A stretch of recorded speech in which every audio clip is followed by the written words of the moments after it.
Hello, my dear young minds. How are you all? I hope you all are doing really very well. In our today's class, we are going to start our chapter number 12, and the name of this chapter is The Open Window.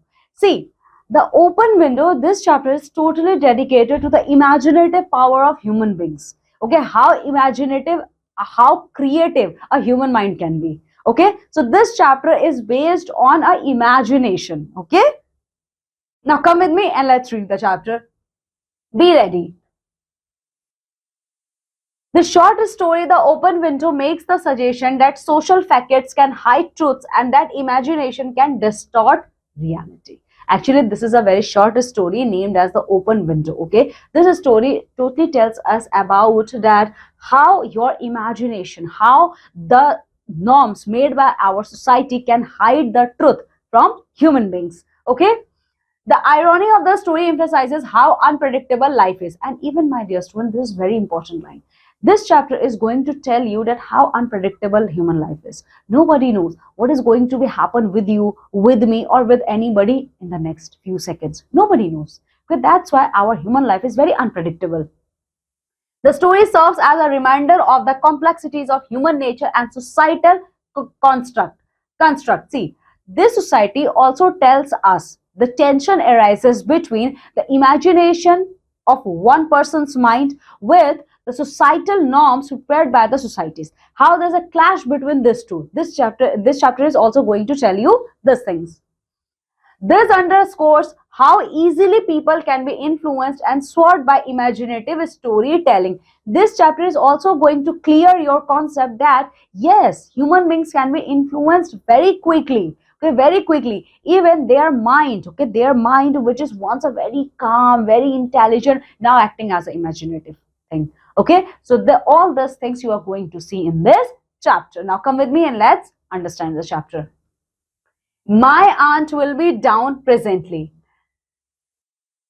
Mr. Nuttall, said a very self-possessed young lady of 15. In the meantime, you must try and put up with me. Okay, so here you can see this is a picture of a 15-year-old girl. She is coming and she said to Mr. Nuttall, what she's saying? She's saying that Mr. Nuttall, my aunt is coming shortly to the downstairs. Okay, so what you have to tell her, just tell me. Okay, Fenton Nuttall endeavored to say the correct something which should duly flatter the niece of the moment without unduly discounting the aunt that was to come. See, Frampton Nuttall, okay, Frampton Nuttall wants to say his words to his aunt, not this self-possessed lady.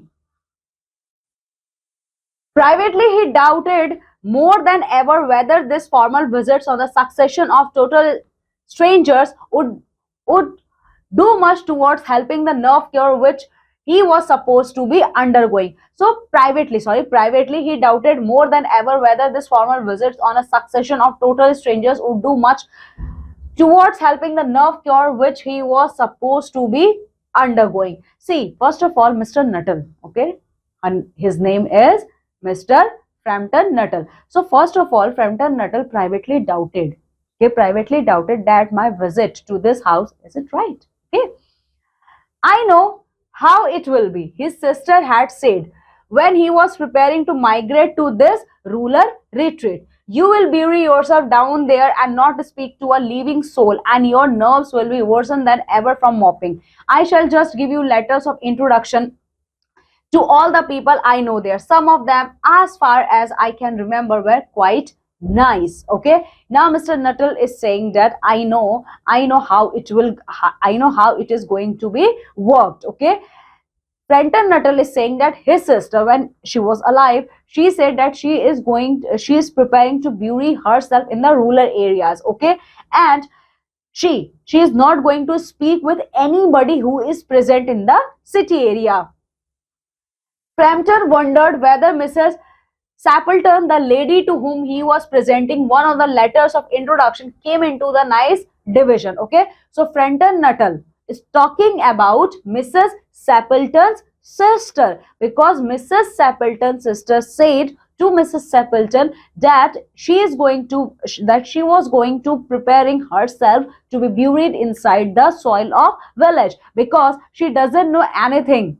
Okay, she doesn't know anything about the city area. Okay, so now Nettle Fenton is wondering that Mrs. Sapleton, the name of the lady to whom he has brought the letters to give her. Okay, do you know how many of the people round here asked the niece when she judged that they hadn't sufficient silent communion? See, Frampton Nutton didn't want to hand over the letters who belonged to Mrs. Sapleton to her niece. Okay, so immediately that young 15-year-old girl immediately recognized that Mr. Nutton is hesitating. Okay, he is hesitating in handovering the letters who is belonging to his aunt. Okay, so immediately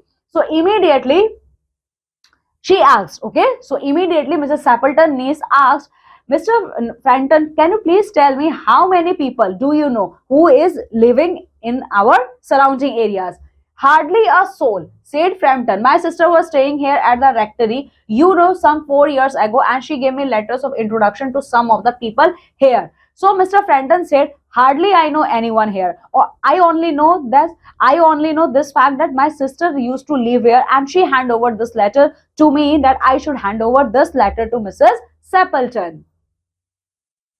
He made the last statement in a tone of distinct regret. Okay, and the last statement made by Mr. Frampton is showing that he is regretting something.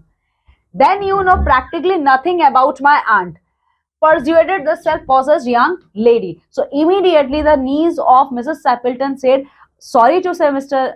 Frampton, but you really don't know anything about my aunt.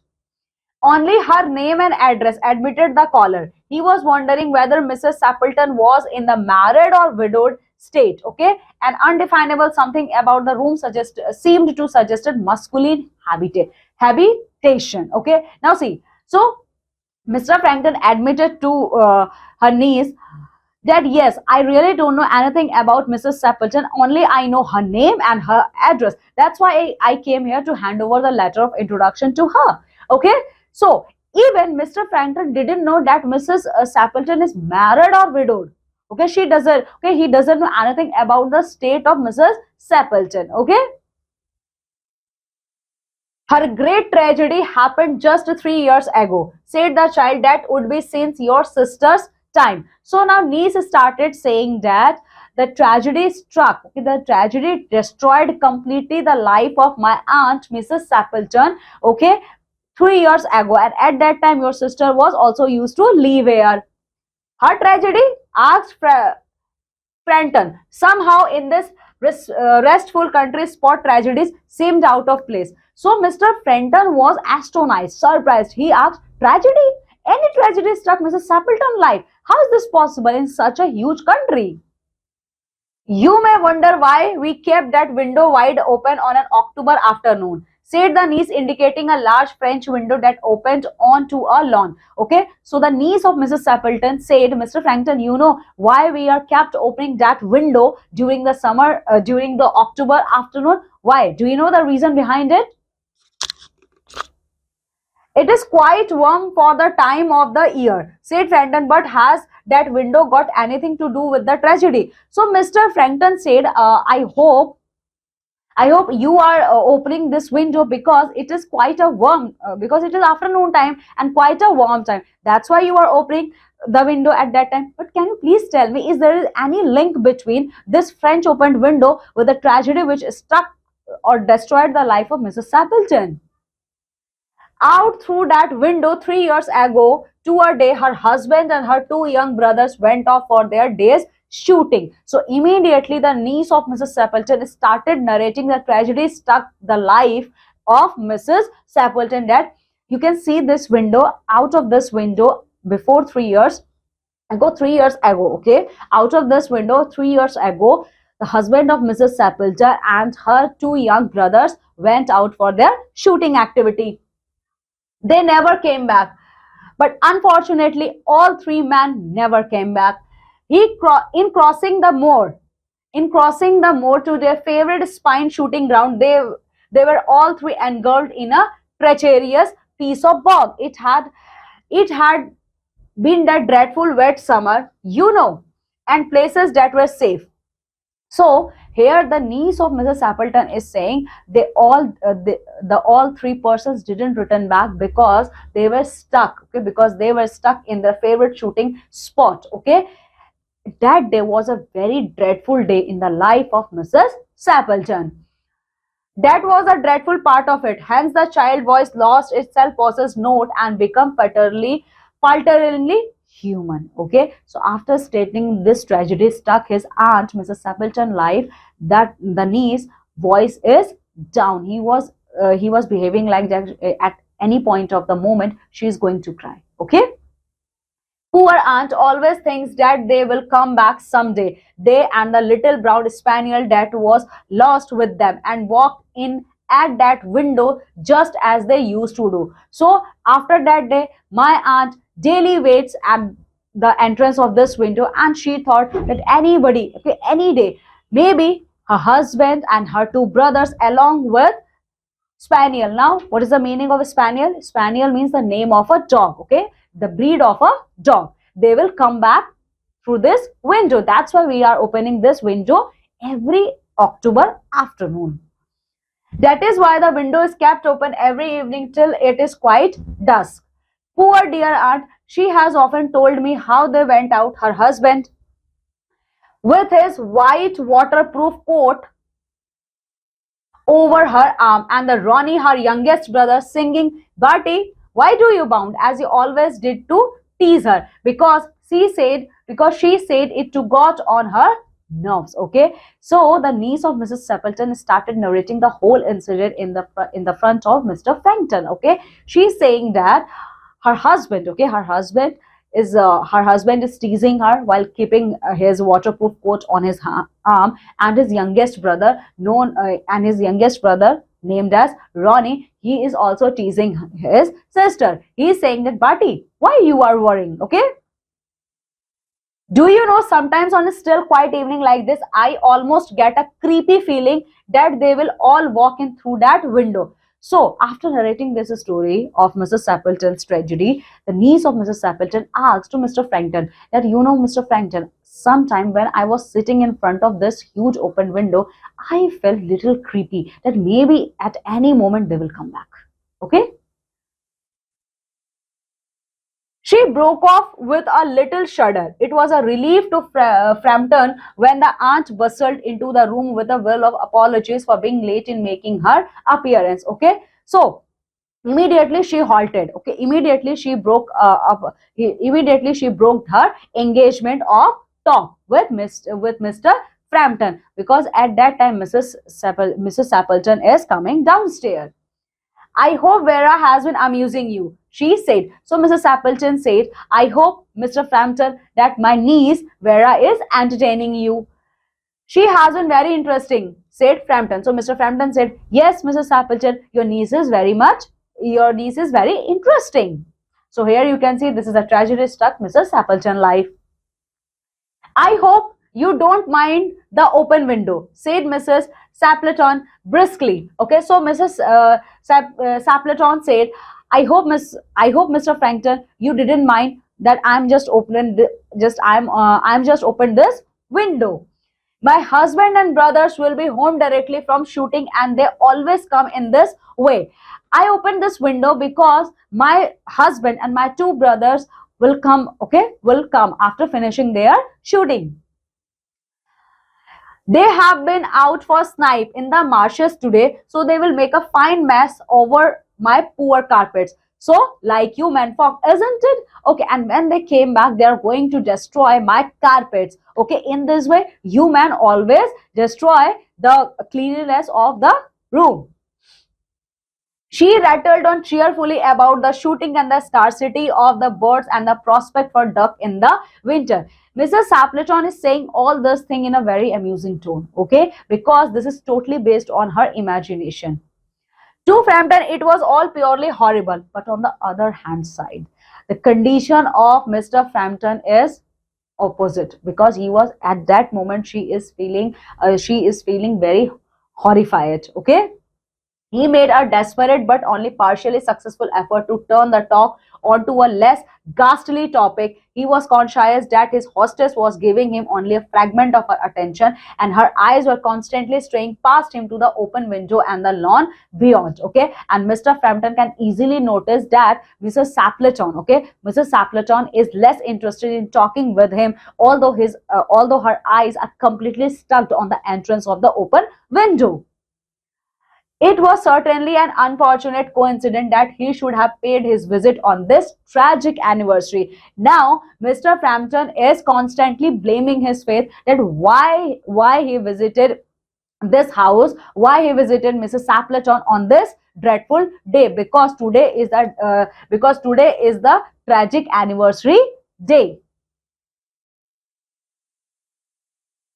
The doctors agree in ordering me complete rest. An absence of mental excitement and avoidance of anything in the nature of violent physical exercise, announced Frampton, who labored under the tolerably widespread delusion that total strangers and chance acquaintances are hungry for the least detail of one's ailments and infirmities, their cause and cure. Okay, so now Mr. Frampton tried to avoid this topic, and tried to divert this topic. He said, yes, that my doctors, the doctors whom I visited, they addressed, they instructed me to take a complete bed rest. Because why Mr. Frampton is trying to divert this topic? Because this topic, because the whole situation is created only on the basis of the imagination of Mrs. Sapleton. On the matter of diet, they are not so much in agreement. He continued. So Mr. Frampton is saying, yes, my doctors has said to me that I have to take a complete bed rest. And on the topic of diet, my views and my doctor's views are completely opposite. No, said Mrs. Sapleton in a voice which only replaced a yarn at the last moment. Then she suddenly brightened into alert attention, but not to what Frampton was saying. So immediately at that time, Mrs. Sapleton shouted, no, but this no is not for Mr. Frampton, but it is for someone another. Here they are at last, she cried, just in time for tea, and don't they look as if they were muddy up to the eyes? Now, for whom? Mrs. Sapleton said, no. Here you can see she is shouting, finally you all came back home, just in time, because this is the time for tea and snacks. But you don't look like that you are stuck in mud. Frampton shivered slightly and turned toward the niece with a look intended to convey sympathetic comprehension. The child was staring out through the open window with a dazed horror in her eyes, and Mr. Frampton, he was shivering. He was shivering because he was not able to tolerate the heat of the moment. He was shivering continuously. So for getting some strength, he looked in the direction of Mrs. Sapleton's niece, Sapleton's niece direction, but she was also horrified. She was also looking with her horrified eyes in the direction of the open window. In a chill shock of nameless fear, Frampton swung round in his seat and looked in the same direction. So immediately at that time, Mr. Frampton turned around and looked in the direction of the window. In a deep twilight, three figures were walking across the lawn towards the window. They all carried guns under their arms, and one of them was accidentally burdened with a white coat hang over his shoulders. And at the entrance of the open window, they saw that three figures are standing. And all of them are carrying gun. A tired brown spaniel kept close to their heels. Noiselessly, they neared the house, and then a hoarse young voice chanted out of the dusk, I said, Barty, why do you bound? So the niece of Mrs. Sapleton and Mr. Frampton, they both are horrified. They are really feeling a creepy feeling at this moment. And they saw that the three figures is standing in front of the French open window, and all of them are carried gun. And among all those three figures, one figure said that, Barty, why do you bound? And this line is said by Ronnie, the brother of Mrs. Sapleton. Here you can see.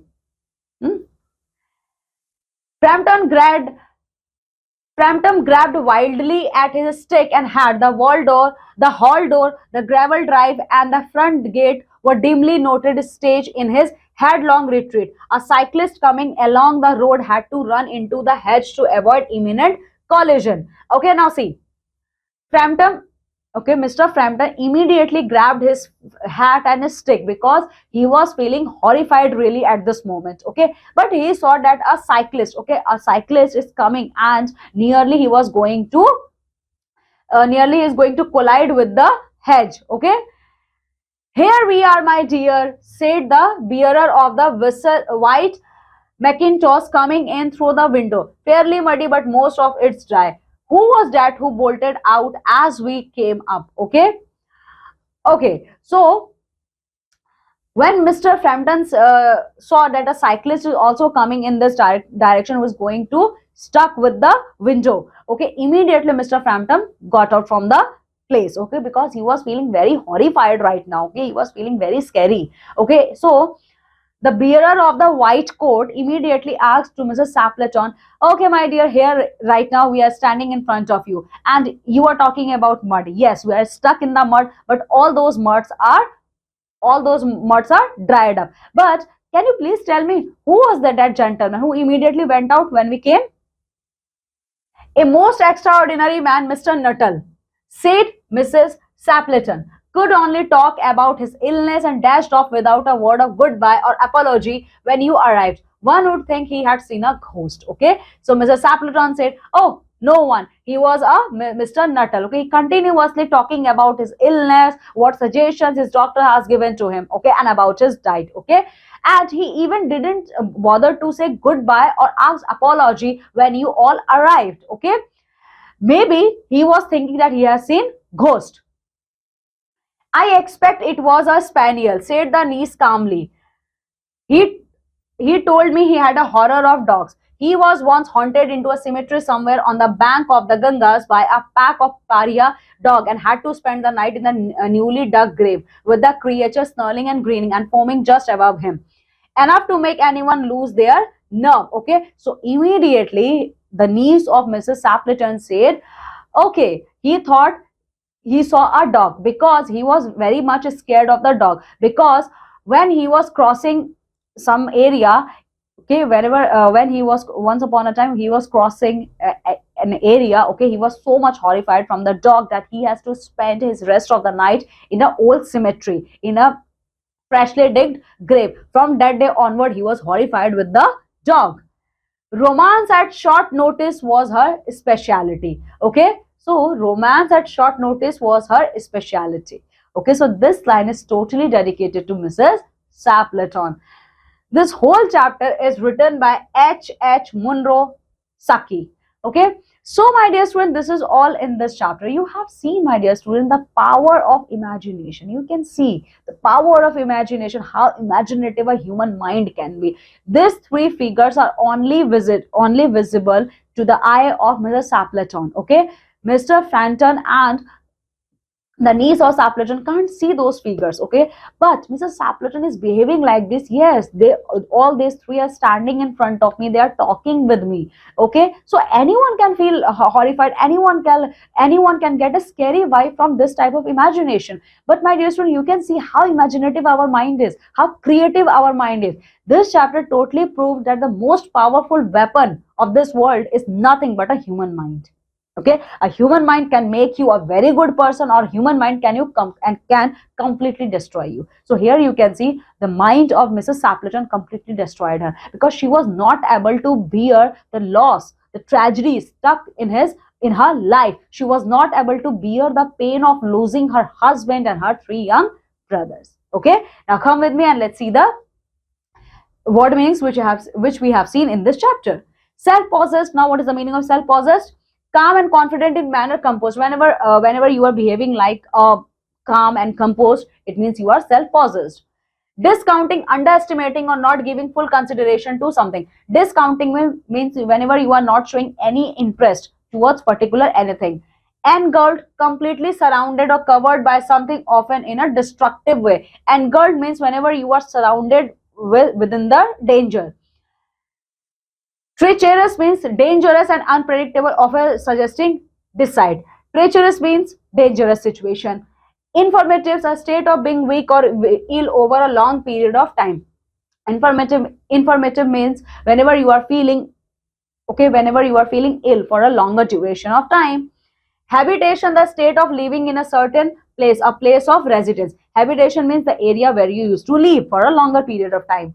Coincidence, two or more similar things happening at the same time by chance. Coincidence means whenever two type of things happened at the same time at the same moment but by chance. Acquaint Acquaintances, a slight knowledge of somebody or something. Acquaintances means whenever you have a very little knowledge about somebody or something. Comprehension, understanding or grasping the meaning of something. Comprehension means whenever you are trying to understand any topic. Spaniel, a breed of dog with a long silky coat and drooping ears. Spaniel means a breed of dog. Okay, so this is all in this chapter. Okay, now my dear students, what you have to do, just go thoroughly through this chapter and try to understand each and every line. Okay, because this chapter is very, actually I can say this chapter is little bit emotional. Okay, and try to solve all the question answers of this chapter. Now I'm taking leave and going to meet with you all in our next class with a new chapter. Till then, my dear students, you have to take very good care of yourself. Bye.